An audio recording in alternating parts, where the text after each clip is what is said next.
अभिजीत दीपके की बढ़ेगी मुश्किलें, कॉकरोच जनता पार्टी के खिलाफ चुनाव आयोग में शिकायत दर्ज। अभिजीत दीपके के पिता और वकील कपिल सिब्बल के खिलाफ भी आरटीआई एक्टिविस्ट ने दर्ज कराई शिकायत।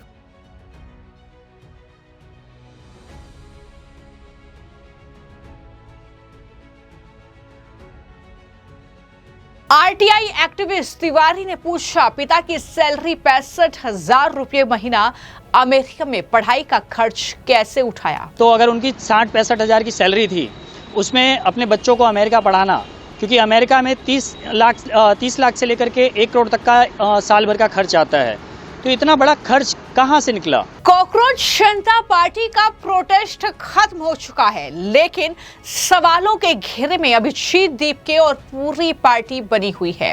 अब बड़ी खबर यह है कि एक आरटीआई एक्टिविस्ट के जरिए चुनाव आयोग में कॉकरोच जनता पार्टी के खिलाफ एक शिकायत दर्ज कराई गई है। उसमें दरअसल पार्टी को मिलने वाले फंड को लेकर यह शिकायत है और इसमें जांच की मांग की गई है।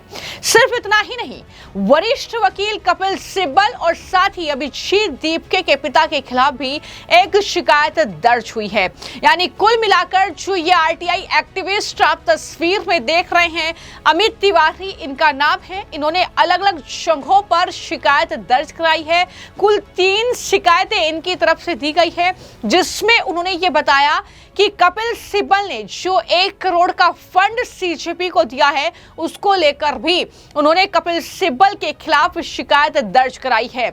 और इतना ही नहीं, उन्होंने अभिजीत दीपके के पिता पर भी सवाल उठाए, उनके खिलाफ भी शिकायत दर्ज कराई। उन्होंने पूछा कि सैलरी सिर्फ 65,000 रुपये महीना है, पर बेटे की पढ़ाई अमेरिका में कराई जा रही है, आखिर ये खर्च वो कैसे उठा रहे हैं, इस सवाल पर शिकायत हुई है और इसमें जांच की मांग की गई है।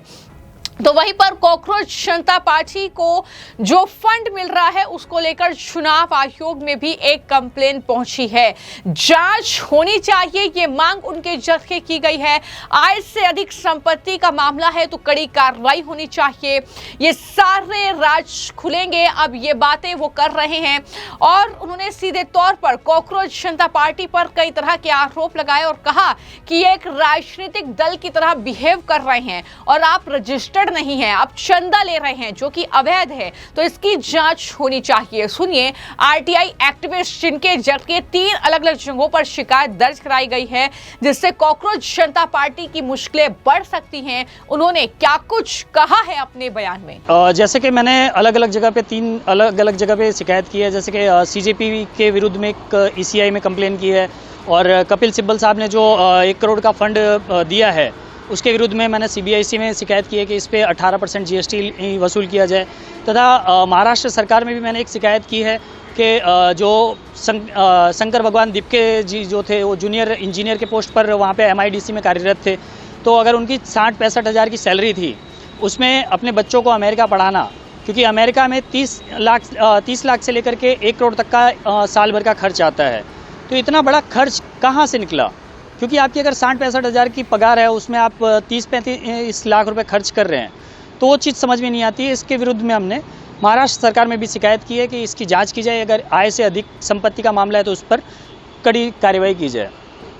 जो सीजेपी पर क्या शिकायत की है और कपिल सिब्बल साहब पर क्या शिकायत? सीजेपी पे हमने ये शिकायत की है कि ये पहली बात तो सीजेपी जो है, कॉकरोच जनता पार्टी, जो ये अपने आप को जनता पार्टी लिखते हैं, पार्टी के हिसाब से ये जिस तरह से बिहेव कर रहे हैं कि हम प्रोटेस्ट कर रहे हैं, हम प्रेस कॉन्फ्रेंस कर रहे हैं, एक राजनीतिक दल की तरह बिहेव कर रहे हैं। तो जब अगर आप राजनीतिक दल की तरह बिहेव कर रहे हैं तो आप चंदा लेते हैं, और अगर नॉन रजिस्टर्ड पर्सन हैं और आप चंदा लेते हैं, तो रिप्रेजेंटेटिव एक्ट 1951 के धारा 29A के तहत आपको पहली बात तो रजिस्टर्ड होना पड़ता है।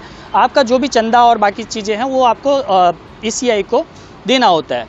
तो उसके विरुद्ध में हमने शिकायत की है कि ये रिप्रेजेंटेटिव एक्ट के हिसाब से ये रजिस्टर्ड नहीं है, और 1 करोड़ का फंड जो ये ले रहे हैं ये अवैध है। इसके विरुद्ध में शिकायत दर्ज की है, इसके विरुद्ध एक्शन लिया जाए, ईसीआई से हमारी ये निवेदन है।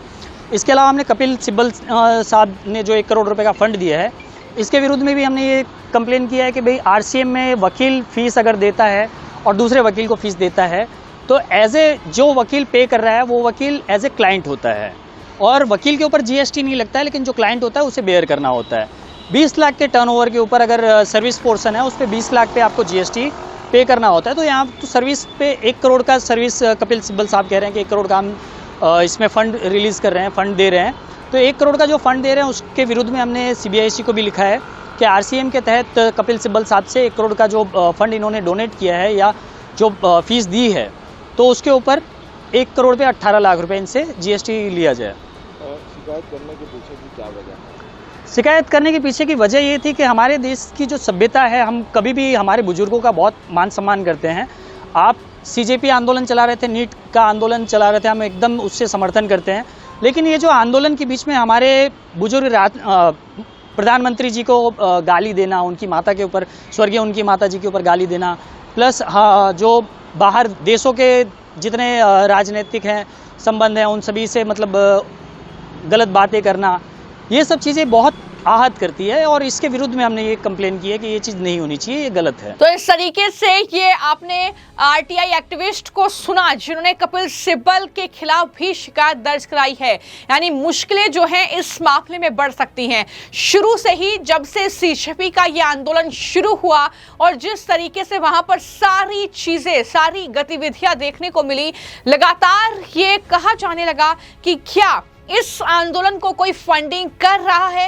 अरविंद केजरीवाल आम आदमी पार्टी की मौजूदगी इस आंदोलन में संदेह कहीं ना कहीं खड़ा कर रही है और यही वजह है कि जांच पड़ताल की मांग लगातार हो रही है। और अब अभिजीत दीपके के परिवार पर भी शिकंजा कस सकता है, क्योंकि उनके परिवार में भी इस तरीके से शिकायत उनके खिलाफ भी दर्ज हुई है कि आखिर सैलरी आपकी इतनी कम है महीने की, तो आप अपने बेटे को किस तरीके से आपने पढ़ाई की, उसने किस तरीके से खर्चा उठाया, पूरा ब्यौरा आप दें।